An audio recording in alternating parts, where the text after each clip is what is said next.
गुरुपौर्णिमेनिमित्त शिर्डीमध्ये आज एवढा क्राऊड बघायला मिळेल वाटलं नव्हतं। नमस्कार, मी श्रद्धा। आज साई मंदिरामध्ये गुरुपौर्णिमा उत्सव जल्लोषात साजरा होत होता। जिथे बघावं तिथे भक्तांची प्रचंड गर्दी दिसत होती। कोणी साई नामात मग्न होऊन भजन करत होतं, तर कोणी नृत्य करण्यात मग्न होतं।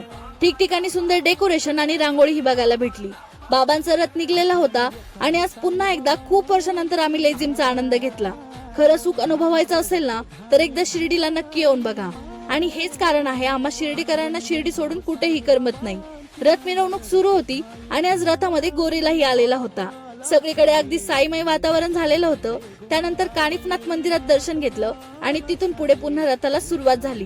गुरुस्थानिक मंदिरापाशी येऊन रथाची समाप्ती झाली, बाबांची आरती केली आणि पुन्हा समाधी मंदिरामध्ये जाऊन बाबांचे दर्शन घेतलं। बाहेर आलो, प्रसादानी उदी घेतली आणि पुन्हा घरी निघालो। व्हिडिओ आवडला असेल तर लाईक शेअर नक्की करा। भेटू नेक्स्ट व्हिडिओ मध्ये। ओम साईराम।